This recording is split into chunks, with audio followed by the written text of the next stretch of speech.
If you missed my April wrap-up, I'll link it. I talked about feeling very burnt out in the month of April, and that has carried over into May. As such, I really didn't have a video planned for today, but I still wanted to get one up because I feel like I've made a little bit of a commitment. So I decided what I'm going to do is just discuss all the books that I've started reading and just haven't really been progressing through that well. And then you can tell me whether or not any of these are worth continuing.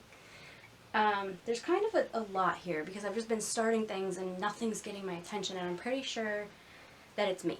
Like, I'm just not in the mood, I'm not in a good place, I don't know. So let's go through this pile of shame, and you guys can give me some feedback if you don't mind. First off, let's talk about the two that I'm actually still actively trying to get through. One is Les Parisiennes. I think by Sebba is the author. I'll pop up a picture. It's something I'm listening to an audiobook. It's talking about what the women of Paris did during the Nazi occupation, and I'm enjoying it. It's very wide in scope, so if you don't like that in a nonfiction, this probably won't be for you. For me, it's kind of something I don't mind it, but it's not my favorite. But in general, it's pretty interesting. I like hearing the stories of these women, and there's a lot of discussion about how, looking back, we can look and be like, well, why would you make that choice? That was a terrible choice. But that's not really fair because we weren't living there, and a lot of these women didn't feel like they actually had a choice. So I've been liking that discussion. The other one that I'm actively reading is Persepolis Rising by James S. A. Corey. This is not the strongest book in the Expanse series. First off, it's set 30 years after the events of book 6, which is a heck of a gap to try and catch up through. And secondly, it took like 350 pages before this got interesting. That is a lot of pages to slog through. So I'm at, let's see, where are we at right now? 378. So I'm finally kind of invested in it, which is why I will for sure be pushing through this. Plus, I'm at book 7 in what's supposed to be a 9-book series, so I'm definitely finishing it. Next up, this one is the one I started the longest ago, Plain Bad Heroines by Emily M. Danforth. There's no particular reason why I stopped reading this. I just didn't feel any particular pull to keep going. I'm not even that far through, maybe a third.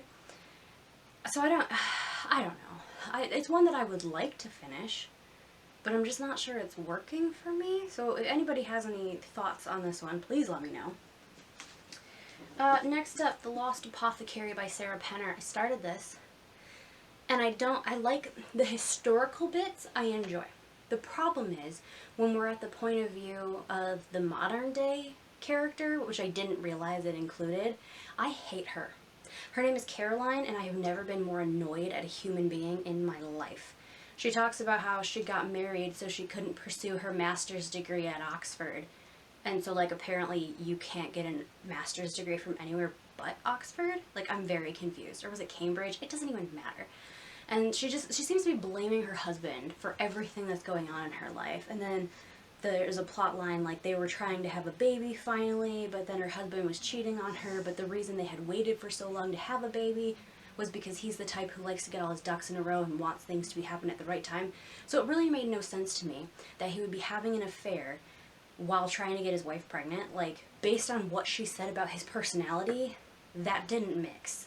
So honestly, I think they're just both terrible humans, and I'm kind of wondering if I could get away with just reading the historical chapters. I'm not sure. Next, we have a nonfiction. This is The Selfish Gene by Richard Dawkins. It's not as bad as I thought it was going to be. I am liking it well enough. The writing isn't horribly dry or anything like that. And then on top of that, it's a topic that I have a basic knowledge of already, so far I've been able to keep up with the science stuff very easily. So I've been liking that. This one I will try to keep pushing through, but since I'm feeling so burnt out, like, I'm not gonna push it. I'm gonna just read when I feel like it, and then not read if I don't feel like it. Next up is a book I'm trying to vlog the reading experience for, but haven't been reading it, so that's not been going well. Split Tooth by Tanya Tagaq. I actually don't mind this. I was enjoying what I was reading of it. It switches between like poetry and prose, which is nice. It's something that I don't read a ton of, so I like that it's different. And then it's dealing with very dark subject matter, though. It's about, I'm not sure, I can't remember. She's in Nunavut in the 1970s. It's like, starts with her young adult years, kind of. And it's just, there's a lot going on. It seems that the environment is pretty toxic. But I'm not sure, because it says it's part memoir and part not, and I'm kind of afraid to know how much is memoir and how much is not, because some of the stuff is not good. Okay, next we're getting into stuff I might not finish. The Glass Hotel by Emily St. John Mandel. I loved Station 11, so I don't know why I'm having such a hard time with this book. I just don't feel like there's really a story. Like, it starts off with somebody writing "you should eat glass" or something, like etching it in the glass like window of this hotel, and like that graffiti changes people's lives. And to me, like, personally, I would see it and I'd be like, that sucks, that's gonna be expensive to replace, and then I would just move on with my life. Like, I just don't understand why everyone's so deeply affected by that. And I just don't, I don't know, I don't care for any of the characters. I think they're all pretty boring and bland and tedious. So let me know if you think this is worth finishing or not. I probably only a quarter of the way through. And this is like one that's pretty high up on the list of just not finishing. Another one pretty high up on the list of not finishing is Libertie by Kaitlyn Greenidge, and I'm sad because this... Based on the synopsis, this should have been so good. It's kind of a coming-of-age story, and it says it's set in Reconstruction era New York, and that we're following a woman, and her mother really had wanted her to go into the medical field like she was, but she has some other ideas as to what she wants, and then she marries a Haitian man and moves to Haiti. But honestly, I am on page 118, and we just now finally have her going to college. Everything else was like her at age 11, and then her at age like 15 or 16, like, and it was during the Civil War, so it's not like, I mean, over 100 pages isn't even set in the Reconstruction era, and I don't know, I felt like it would be more about her discovering her outside of her mother, as well as her life in Haiti, is what I thought was going to be explored here. But so far that's not the case, and it has really mediocre ratings on Goodreads thus far. So let me know if you've read this, and if you enjoyed it, and if it's worth pushing through or not, because this is another one that I think I might DNF. The last book that I'm currently reading that I won't DNF because it's Sarah Waters, it's Tipping the Velvet. And everything else I've read by Sarah Waters I've really, really enjoyed. So I'm definitely going to push through this one. This is just... Sarah Waters tends to write more slow-paced type of reads that are really atmospheric. And given this rut that I'm in, that's just not working for me right now. So this is one I'm going to revisit later. I haven't gotten very far. It's about... she's called an oyster girl.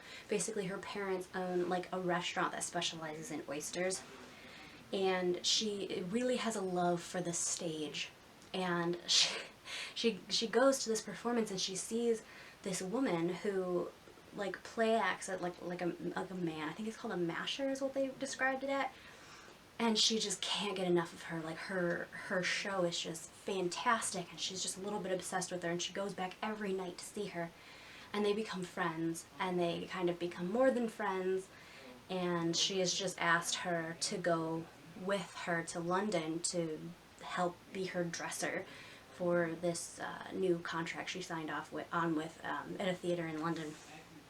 So I will be continuing this. I just can't. Does anybody else have this problem where they just get into this rut and they just can't focus on books and nothing's interesting?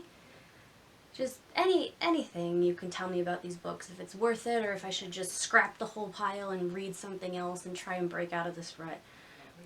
Yeah, I'd love any advice, any thoughts, all of that. Thank you for watching this bummer of a video. Hopefully next time I'm a little bit more upbeat and positive. Bye!